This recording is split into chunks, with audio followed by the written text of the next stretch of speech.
Is MLM bad? To answer your question, MLM is good because like in the Direct Selling Association of the Philippines, which I represent, our objective is to encourage entrepreneurship, legitimate business opportunities for every Filipino. Now, this is in line with the thrust of the government through the DTI in encouraging entrepreneurship, especially micro, small, and medium enterprises.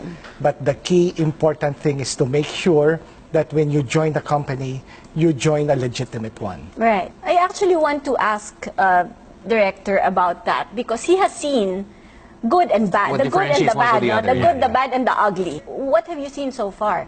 How do you make sure that you join a legit company? And why are some legitimate companies bad? Multi-level marketing, of course, it is good, no? But then when it is used as a means to scam, so it becomes bad. And we run after those scammers because in multi-level marketing, you should be selling a product. And you should be making money because you are able to sell the product.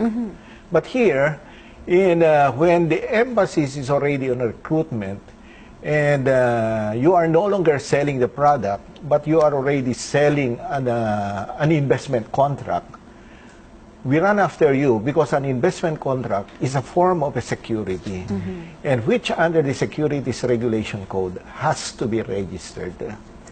And normally that's not for the registered. protection of the investors. Right. Sir, what do you have to say to that? Well, just like what Director Aquino mentioned, the objective of any business is to sell products or services. No? And it is exactly the same with direct selling or network marketing.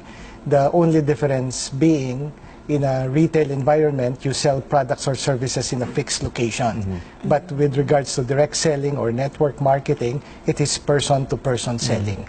But the objective should be to sell products and services to the end user. And as Director Aquino mentioned, it is unfortunate that because of the popularity and attractiveness of the industry, there are many unscrupulous businessmen who use the industry to come up with pyramid scams in the guise of legitimate direct selling and network marketing. I find it also interesting. I mean, when you talk about focusing on the product you're selling and also the legitimacy of the company, but one of the key lines that I've been exposed to that industry as well is that, no, we're not selling you a product. We're actually selling you a system or wealth or whatnot. How do you address that in terms of the kind of practices you try to encourage in DSAP in terms of making sure that they're representing a proper product and a system as well?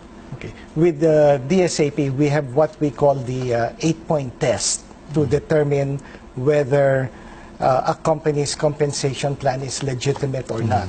This is consistent with the guidelines of the Department of Trade and Industry as embodied in their Administrative Order Number 8, Series of 2002, which defines the definition of pyramiding and which outlines the type of pyramiding that is considered illegal. To a lot of people, I've seen the 8-point test, and I've also seen so many companies who, at first blush, you'd think that they are following all of those tests. Because now, as the area of investments has evolved, there's a gray line now. Some companies appear to be selling a product, but in fact, the emphasis is really on recruitment. So the product might be there, there's a brand, they have displays, and you actually hold it. When you buy, have you ever been? Yes, yes. Are you open-minded? Enough. Right? Well, people buy them, and they actually hold these products. Some of them are beauty products, some are skin, whatever, stem cell, whatever. They just store it and focus on recruitment. So people are now confused, sir, despite the 8-point test. There are products, but how do you differentiate the ones that are really scams from the legit ones? Here, there should be a product, and that product, you should be able to use it and not to keep it. Yes.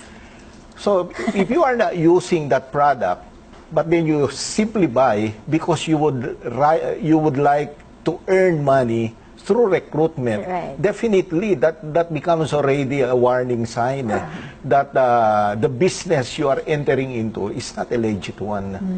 The most important thing with regards to legitimate companies is that commissions or bonuses are paid based on the sale of products or services. Okay. Not on While recruitment? in the case of pyramid scams, people earn primarily from recruitment and through the payment of registration fees by the participants. And the longer very your downline clear, is, no?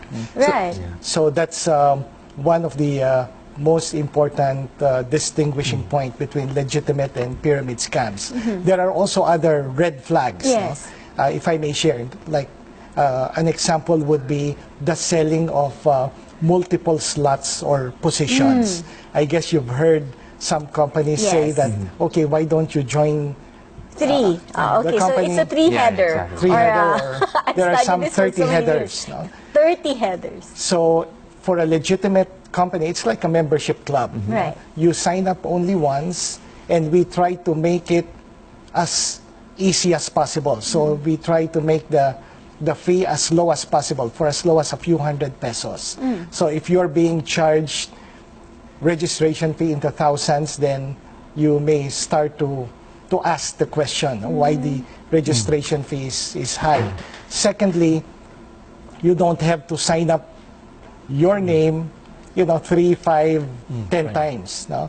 So in an interview with Chairman Herbosa, conducted by Josiah Go, Chairman Herbosa did mention that selling multiple slots is considered as an investment contract and partake the nature of securities. Yeah, there's And a- should therefore go through the difficult Exactly. process of registering that security with the SEC. And we all know when you want to do that, you have to give the SEC your financial statements and your cash flow and everything, all the financial documents, which will prove that the existence of your company and its health will depend on the sale of the products and not Yeah, on and that's a recruitment. fiduciary responsibility already. Now, when we talk about the business perspective, for example, a first-time or wannabe entrepreneur comes in and says, "Okay, I'm going to devote my life to this. I'm going to build my, network down the line."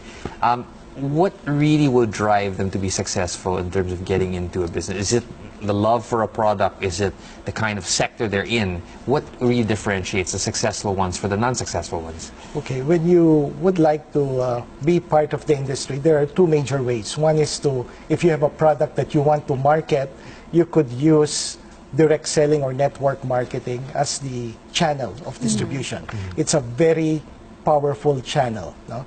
Imagine if you are able to sign up, let's say, 100,000 people in your organization, and you have representatives in each of the 7,000 islands of the Philippines, then imagine you have like 100,000 outlets all over the Philippines, and your reach is all over the country, as opposed to coming up with a retail outlet and having to set up 100,000 stores. No? So it is a very good, powerful and cost-effective way to market products. The second option is to join an existing company. No? It's like getting a franchise of the company. It's a matter of choosing the product category you would like to venture into, the brand. You start sharing the products, and you're started with your business. I suppose it goes without saying that you have to be ultra passionate about the product and to the point that you're a user and an advocate, right? Yes, that's right. No, it's so difficult to market a product unless you use the products and you believe in the products.